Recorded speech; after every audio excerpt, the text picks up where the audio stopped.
Muy buenas tardes, amigos. Este es el programa Diálogos del Montonero. Bueno, seguimos con estos diálogos, con estas conversaciones, para tratar de reflexionar sobre las grandes tendencias en esta segunda vuelta electoral y sobre todo sobre la encrucijada que enfrentan los peruanos, que enfrenta la República, que enfrenta la libertad o las libertades políticas y económicas. Aquí ya lo hemos dicho con absoluta claridad. La candidatura del señor Pedro Castillo es una amenaza real al proceso de libertades políticas, económicas, a los círculos virtuosos que hemos venido construyendo en las últimas 2 décadas, pese a que el Estado ha fallado en todo. A pesar de todo, tenemos mucho que rescatar, cambiar y continuar. Por eso el señor Castillo, a nuestro entender, representa una grave amenaza. Bueno, para hablar de estos temas hemos convocado al señor Francisco Vizcanseco Tábara, líder del movimiento del Partido Perú Unión, quien ha tenido la gentileza de aceptar esta conversación. Buenas tardes, señor Francisco Vizcanseco. Gracias por el diálogo. A usted por la entrevista. Yo efectivamente soy presidente de Perú Nación. Perú Nación, perdón. Mil perdones. Fue un error mío en leer la pauta, pero solicitado la rectificación del error, quisiera preguntarle, ¿usted cree, como se han manifestado prácticamente la mayoría de líderes políticos peruanos, que el Perú está enfrentando una encrucijada final? Es decir, la posibilidad de caer en el vacío, en el camino autoritario, en un proyecto colectivista que inaugure una larga noche antidemocrática por décadas en el Perú. ¿Cree usted eso o es una exageración? No, no creo que sea una exageración. Me preocupan varias cosas. Por un lado, que es necesario que exista, además del rechazo al comunismo, término que probablemente en ciertos sectores de la población significa nada, una voluntad y una vocación y un propósito de enmienda respecto a lo ocurrido en los últimos 20 o 30 años, y es lo que finalmente ha generado que un personaje de tal nivel de ignorancia, de desconocimiento del manejo de la economía y además con una definida vocación estatista y totalitaria, pueda llegar a pasar a una segunda vuelta con un porcentaje de votación como el que ha obtenido Pedro Castillo. Y el problema central es el siguiente. Castillo cuestiona el sistema democrático y pretende hacerle creer, y ha hecho creer hasta ahora a un porcentaje importante de la población, que la solución para las graves deficiencias sociales que tiene el sistema democrático es pasarnos a un sistema totalitario como el que él preconiza. Por lo tanto, además de ganarle la elección a Castillo, lo que le requerimos es que dentro del sistema democrático se efectúen las reformas que en nuestro partido llamamos una revolución pacífica para que se elimine la corrupción, se pague la deuda social y fundamental y esencialmente explicar que en el Perú durante todos estos años no ha habido una economía social de mercado. Ha habido una economía mercantilista que no es ni siquiera ni economía social de mercado ni neoliberal. Lo que ha habido es el manejo preponderante y corrupto de grupos económicos que han depredado los recursos del Estado peruano y que, entre otras cosas, por ejemplo, lograron elevar en 4 veces el valor de una carretera que prácticamente no se usa en este momento, mientras no hay postas médicas, no hay hospitales, la salud está totalmente colapsada, el sistema educativo está colapsado, etcétera, etcétera, ¿no? Ahora, toda esta descripción que usted señala, que es muy justa, puede tener también digamos, diversas aproximaciones, calificaciones, pero la verdad, digamos, tratando un poco de simplificar las cosas, hay un Perú pues formal y otro Perú informal, que abrumadoramente informal, excluido de los beneficios de este modelo. Pero lo que ha, digamos, gatillado esto que ya todos señalan es una especie de voto de protesta, un voto de ira, de furia, lo que ha gatillado es este Estado. Algunos Ah, lo llaman fallido, pero digamos, es un Estado que teniendo, señor Vizcanseco, el Estado gastaba antes de la pandemia 65.000 millones de dólares los 3 niveles de gobierno en las empresas públicas, una enorme cantidad para una sociedad de ingreso medio. Bueno, ese Estado no ha comprado, no ha equipado hospitales, no provee oxígeno, no ha comprado camas UCI, menos garantiza las vacunas. Entonces, si no hay políticos como usted lo está haciendo, o no hay partidos que le expliquen a la gente que lo que ha fallado es el Estado y no el modelo, ¿no? Que el gran problema es este Estado, la gente puede terminar protestando contra el modelo y produciendo estos resultados que estamos viendo, ¿no le parece? De acuerdo, pero a lo que voy es a lo siguiente. Uno de los temas centrales de la izquierda marxista peruana, de los comunistas, es que el régimen económico debe cambiarse. Esa es la médula de su argumentación para plantear una nueva constitución.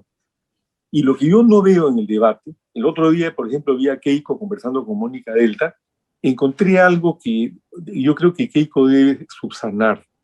Explicó todo lo que ella piensa hacer dentro del modelo, pero no señaló algo que yo acabo de indicar y que me parece fundamental, que esa economía social de mercado establecida en el régimen económico de la Constitución no se aplica en el Perú. Nunca se ha aplicado. Y lo que requerimos precisamente es un cambio radical, que ella muestre que va a ser un cambio radical, lo que nosotros en mi partido llamamos una revolución pacífica, para que la gente perciba que sí, que dentro del sistema democrático se tienen que hacer cambios fundamentales y esenciales para que, desde el punto de vista social, el sistema democrático camine, para que haya educación, para que haya un buen sistema de salud. No basta con decir, voy a hacerlo de aquí, voy a hacerlo de allá. Hay que explicarlo y decir, claro, no ha habido un sistema de economía social de mercado, ha habido un régimen mercantilista por el cual compañías corruptas se han forrado los bolsillos, mientras muchos peruanos se morían de hambre, y Pero explicarlo de esa manera, ¿no? eso significa tener un nuevo Estado, ¿no es cierto? Es decir, reformar el Estado y en el caso de la economía, ahí donde hay monopolios o sobreregulaciones, fomentar competencia, a eso se refiere, más competencia, es decir, para terminar con las posiciones o abusos de poder económico. Claro, pero yo lo que creo es que, además de eso, en lo que estamos completamente de acuerdo, hay que llegar al corazón de la gente, qué es lo que está haciendo o ha hecho Castillo de una u otra forma. Castillo va y dice, miren, ahí están los ricos, ustedes se mueren de hambre, yo les voy a quitar a los ricos. Es el típico esquema de lucha de clase de los comunistas, para que ustedes puedan comer, porque hoy día no tienen comida. En un escenario donde la radio en el Perú llega a un 88% de la gente. Hay un 12% de peruanos, 3 a 4 millones, que no escuchan radio, que no tienen internet y que no tienen televisión. Y dentro de ese porcentaje hay que elevar el porcentaje para comprender que las definiciones, como decir no al comunismo, pueden llegar a la clase media, B, etcétera, urbana, pero no están entrando en las zonas rurales. Y en las zonas rurales hay que hacer comprender que el sistema que ustedes tienen les permite, por ejemplo, protestar, permite que aparezca un personaje como Castillo a negar el sistema porque ustedes están en democracia. Pero mañana cuando se mueran de hambre, lo que van a tener que hacer es irse a Chile, a Ecuador, como están haciendo los venezolanos, porque no van a haber libertades públicas. No las aprecian, no aprecian las libertades públicas. Como no aprecian tampoco el tema de la lucha contra la corrupción. Yo recuerdo mucho una frase de Ortega y Gasset, cuando él dice, el ser humano primero tiene que satisfacer sus necesidades primarias, casa, vestido, comida, para luego empezar a preocuparse por las necesidades secundarias. Y hoy más que nunca, con 30% de pobreza elevada por la pandemia y el pésimo manejo económico de Vizcarra y de Sagasti, tenemos esa situación. Hay un porcentaje de 8 millones de desocupados, de peruanos que simplemente padecen de hambre y que tienen que ver cómo sacan adelante sus economías y las de sus familias. A eso hay que apelar fundamental y esencialmente, pero dentro del contexto de una crítica del sistema. No se puede decir defiendo el sistema, porque entonces defiendes el sistema que, según Castillo, les ha robado su vida, su plata, su salud y se le ha entregado a unos cuantos corruptos. Claro, lo que usted está señalando es que hay que defender el sistema criticando o reformando el sistema radicalmente. Es decir, bueno, el problema es que ese mensaje puede volverse muy complicado, ¿no? Quizás la manera de decirlo es yo propongo un cambio de sistema para enfrentar al comunismo, no sé. Pero digamos, lo que sí me parece claro, señor Díez Canseco, es que eh, los que defienden la economía de mercado, el sistema republicano, tienen que tener una propuesta para los sectores DE o para ese mundo emergente, para ese mundo informal que no se siente representado en el Estado, que ha sido excluido del Estado y tampoco se siente representado por los partidos políticos, ¿no? Ahí quizá está el gran movimiento, el gran factor movilizador de una nueva manera de entender el Estado, la política, la sociedad. Es decir, ya no podemos seguir como antes porque ya hemos llegado al borde del abismo. O salimos o nos caemos, ¿no? Algo de eso hay.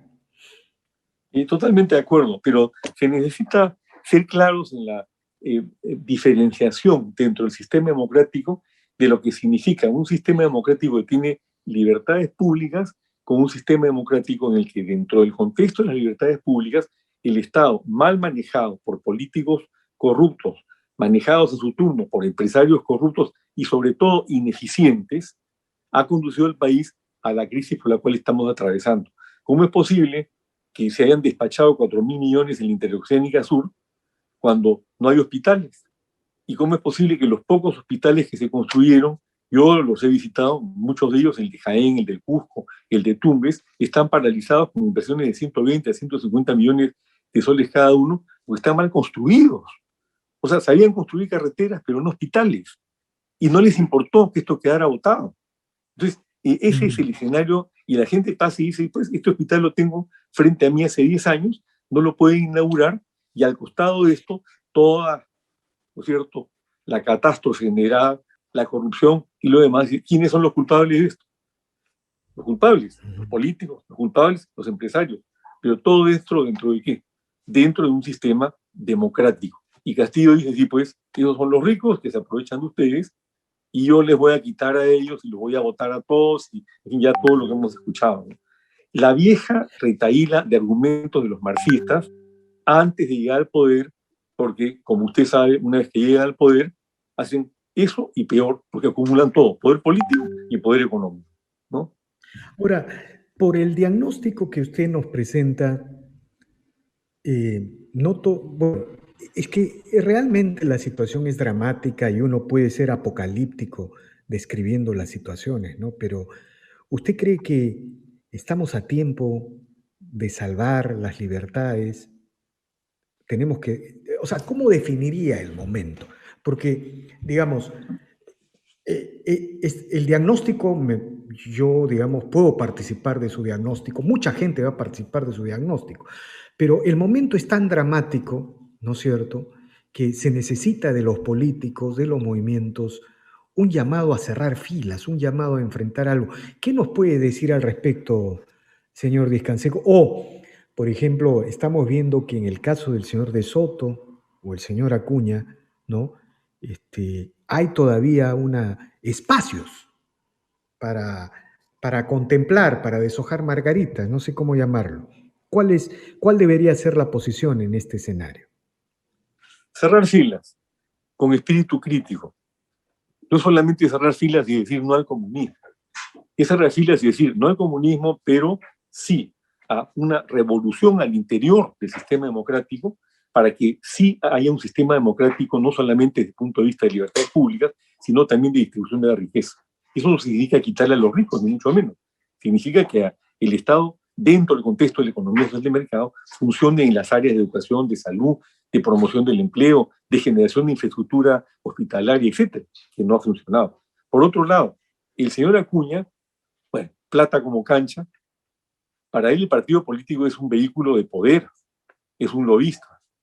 El señor Acuña no tiene ideas detrás, ya lo hemos visto. Es un plagiador que ha repartido dinero para lavarse las manos en la opinión pública peruana, y qué se puede esperar de él. Es parte de un sistema que ha decaído y que ha generado también, digamos, en forma sustantiva lo que estamos atravesando, de partidos políticos convertidos en maquinarias electorales al servicio de intereses personales o de cúpulas partidarias corruptas, que es lo que está ocurriendo hoy día en el Perú. Por eso existen los Acuñas y los Lunas, y por eso Pedro Cenas le alquila el partido a Hernando de Soto, siendo un hombre que proviene el partido de Cenas fue originalmente Izquierda Unida, es un hombre supuestamente de izquierda marxista. Ahora, ya entrando, digamos, al tema de las definiciones, eh, esta campaña electoral también se parece a la campaña electoral del 2006, ¿no? Es decir, hay un candidato, el 2006, Humala era un candidato de un polo rojo, no era el Humala de la hoja de ruta, era un candidato realmente vinculado al eje bolivariano. Bueno, Alan García tenía todo en contra, era la representación del antivoto total, y por ahí se metió el señor Chávez, ¿no? Bueno, esas cosas parecen cumplirse en esta campaña electoral. Ahora ya no es el Chávez porque está muerto, tampoco es el señor Maduro, tiene que guardar perfil bajo, hace mala propaganda en cualquier país de América Latina, pero es el señor Evo Morales el que se está metiendo en la campaña. ¿Usted cree que estos proyectos bolivarianos que representa el señor Pedro Castillo tienen un interés geopolítico en el Perú? Hay la idea de, digamos, tienen un interés sobre los recursos naturales, sobre el cobre, el litio. ¿Qué reflexión o qué posición le merecen este tipo de aproximaciones? Bueno, una primera reflexión. eh, el proyecto es bolivariano en la medida en que Bolívar no quería mucho al Perú, como usted recordará. No Ujú. es bolivariano en la medida en que la integración latinoamericana planteada desde el Congreso Antitectónico de Panamá fue una idea de Bolívar que ojalá hubiera calado para beneficio de todos nuestros países. Pero en este caso, aquí hay un eje generado por el Foro de Sao Paulo y luego su secuela de Puebla, en donde, vamos a decir, el comunismo internacional va extendiendo sus tentáculos poco a poco para crear sus propios ejes de poder. Aquí es importante recordar, por ejemplo, que una cifra que le escuché el otro día a Lucho Gianpietri, la cantidad de cubanos que han entrado al Perú en el 2020 ha sido de creo que 12.000 versus un promedio de 4.000 en los años anteriores. Eso no es casualidad. Ahí está el G2, que es el servicio secreto cubano de todas maneras. Estamos viendo la campaña que hace Castillo en televisión o en las redes con spots muy bien elaborados, muy bien elucubrados. Hay mucha plata detrás y asesoría del extranjero, que es lo que suele ocurrir en estos casos. De manera tal que aquí estamos enfrentándonos no solamente a Castillo, no solamente a una situación de disfunción del sistema democrático en la parte social, sino al marxismo, leninismo, al comunismo internacional que quiere tomar posición del Perú. Bueno, digamos, hay también una visión geopolítica y permítame insistirle en esto. O sea, el Perú siempre ha tenido bueno, desde la Confederación Peruano-Boliviana, siempre ha tenido una relación de unidad y tensión con Bolivia, ¿no es cierto? Pero hay algunas especulaciones que señalan que el cobre y el litio del sur del Perú es una preocupación, es un objetivo fundamental de este llamado eje bolivariano, entre comillas, ¿no? Y por otro lado, vemos que los gobernadores del sur, ¿no? O los exgobernadores del sur, como el señor Walter Adubir en Puno, por ejemplo, el señor Zenón Cueva en Moquegua, o Elmer Cáceres en Arequipa, o en el norte el señor Gregorio Santos. Estos señores tienen, digamos, son los grandes abanderados de la antiinversión contra los recursos naturales, en cobre, en fin. Pero por otro lado son socios del señor Castillo. Este, ¿Esto no debería ser un elemento intenso también en la campaña, digamos? Porque, de acuerdo, tenemos que reformar el antisistema, tenemos que liderar la crítica contra el sistema, tenemos que ser parte del anti-establishment, pero este tema también no debería, ¿cree usted, ser parte de la campaña? Finalmente, en el 2006, de que, claro, no había los niveles de desesperación el día de hoy, fue un elemento determinante en el triunfo de García. Bueno, parte, y me parece muy interesante lo que usted dice, porque es muy importante poner al desnudo quiénes son estos personajes, ¿no? Santos, con una gravísima acusación de corrupción que ha salido de la cárcel, Cerrón, que es el jefe del partido de Castillo, otro corrupto con una sentencia penal, y en el caso de Cajamarca, Santos recibió del canon nada menos que 23.000 millones de soles y dejó a Cajamarca como una de las regiones más pobres del Perú. Entonces, ¿en qué estamos? Por otro lado, lo que ocurre yo he conversado con la dirigente de la CONACAMI, que es la central de ellos para efectos de las acciones antimineras, y lo que yo encontré fue un fundamentalismo marxista eh, que me llevó a decirles, bueno, ustedes hacen la marcha, Oxfam les regala $100,000 para eso, y luego la gente regresa a su casa a tomar su tecito y pan sin mantequilla porque no les alcanza. ¿Por qué no hablan con las mineras y se ponen de acuerdo y desarrollan proyectos que permitan lo que yo llamo rebasar el cordón de pobreza agrícola que rodea normalmente a los emporios de riqueza minera? Pues no lo van a hacer, porque los marxistas lo que quieren, por ya un fundamentalismo ideológico, es destruir el sistema. Y la forma de destruir el sistema es hundirlo económicamente para revelar sus contradicciones, las contradicciones de clase que conducen a campañas como la de Castillo y que lo han llevado a sacar el 19% en esta oportunidad. Entonces, ahí hay un tema de orden ideológico. A ellas no les interesa sacar adelante el país en estas condiciones y con este sistema. Tienen que destruir el sistema para establecer su propio sistema. Y hay que poner al fresco a toda esta gente que son fracasados en los gobiernos regionales y además son corruptos. Yo no veo que lo digan con mayor énfasis. Y le echan toda la culpa a los gobiernos regionales. Se ha notado en las últimas actividades de Keiko Fujimori, se ha empezado a notar un mensaje de ese tipo. Por otro lado, déjeme decirle también mucho énfasis en el DE, como usted acaba de señalar, o la crítica al Estado. Se nota ahí un giro que quizá en la próxima semana va a ser más evidente. Pero quisiera plantearle otro tema, un tema final, señor Descanseco. Mire, si me parece enteramente posible que podamos salvar la, la democracia en esta elección, pero como dicen algunos, va a ser un resultado dramático, ¿no? Intenso, muy, muy cerca, a menos que, digamos, los, los aciertos de Keiko sigan sumando y los errores de Castillo también sigan sumando a favor de la democracia, ¿no? Pero lo que sí es cierto, señor Discansego Tábara, es que ya no se puede gobernar a partir del 2021 de la misma manera. Una frase, tendríamos que llevar el Estado a los Andes, al sur. Es decir, tendríamos que llevar el Estado ahí donde nunca estuvo en la historia del Perú. Si no, el comunismo va a terminar gobernando o ganando el poder en este país, ¿no?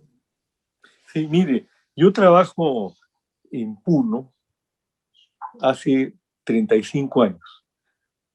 Inicié el primer proyecto de quino orgánica en Puno, en una zona aledaña a Juliaca, Cabanas, Cabanillas, bueno, en fin, y Tayataya, y converso y dialogo. Ahora he estado un poco alejado por la pandemia, pero normalmente he estado viajando con regularidad a visitar los proyectos que manejo en Puno, en el sur, la zona de Ácora, con Aymaras y en el norte con los quechuas. Lo que ocurre es que en el país de las 44 lenguas y 46 culturas, la visión del mundo que tienen aymaras y quechuas es totalmente distinta a la visión occidental. Ellos no miden el tiempo ni por horas, ni por días, ni por semanas, lo miden por estaciones. Ellos siguen adorando a sus apus y ellos te dicen, como a mí me lo ha dicho en alguna oportunidad la señora Josefa, que es la lideresa de las agricultoras de Puno, de la zona de Ácora, oiga, ingeniero, porque en el campo no te dicen pues doctor, a todos los llaman ingenieros. Espero que si usted llega, no me abandone, porque todos los candidatos vienen, ofrecen y después hacen lo que le da la gana. Y eso es parte de lo que está ocurriendo. Y dentro de ese contexto, nosotros hemos planteado en el partido un programa que se llama Diálogo Permanente, porque el diálogo permanente con las comunidades campesinas, con los sectores que se llaman abandonados, lo tiene la izquierda marxista, no los otros partidos. Aparecen en forma oportunista para efectos electorales y después desaparecen. Pero los comunistas o los de izquierda marxista, con sus ONGs, están metidos permanentemente ahí. Y les están vendiendo permanentemente la idea de que ellos están abandonados porque este es un Estado que es totalmente injusto, porque la democracia no funciona y porque se tiene que ir a otro digamos, sistema. Eso es un trabajo que se tiene que hacer y que tendrá que hacerlo, espero, el próximo gobierno, que ojalá sea el de Keiko Fujimori, de carácter permanente. Nosotros en el partido no somos fujimoristas, tenemos que ser bien claros sobre eso, pero creemos firmemente que para salvar la democracia, como mal menor, hay que votar por Keiko Fujimori en esta oportunidad. Si no, como usted bien lo ha señalado, nos vamos a hundir en un abismo totalitario del cual no saldremos en 50 años. Mire, si me permite, hay una anécdota que yo quisiera repetirla. Hace muchos años, en un diálogo con Aya La Torre, yo estaba muy joven, se produjo el segundo golpe institucional de la Fuerza Armada brasileña en contra de João Goulart, presidente comunista del Brasil. Y yo le pregunté a Víctor Raúl, dije, bueno, ¿tú qué opinas? Era un poco una situación dilemática, como lo que nos pasa ahora, con sus diferencias. Me dijo, mira, los militares no pueden sentarse permanentemente sobre las marionetas, se van a ir. Los comunistas se quedan 50 años. Efectivamente. Bueno, eso no es teoría, es la realidad. Es la realidad que ha vivido Occidente en el siglo XX, que seguimos viviendo en el siglo XXI en América Latina. En fin, le agradezco infinitamente por esta conversación, señor Francisco Di Canseco Tábara. Seguramente más adelante lo seguiremos teniendo en el programa porque tenemos que revalorar la política, tenemos que reconstruir el espacio público. Si la democracia se salva en esta elección, en realidad quizá no sea exagerado. Claro, siempre es peligroso hablar de refundación de la República, ¿no? Lo usan generalmente los comunistas, los jacobinos, pero tenemos que hacer algo tan dramático que supere incluso ese concepto, esa palabra. Le agradezco infinitamente, señor Di Canseco Tábara. A usted más bien le agradezco esta oportunidad y quiero cerrar agradeciéndole nuevamente con lo siguiente. Nosotros vamos a dar toda la batalla para que gane la democracia en esta oportunidad. Y si no gana la democracia, hipótesis negada, seguiremos dando la lucha contra los comunistas y el totalitarismo. Muy bien, señor Di Canseco, lo felicito por esa posición. Bien, amigos, esta ha sido una nueva edición de Diálogo del Montonero. Regresamos en la siguiente edición. Gracias.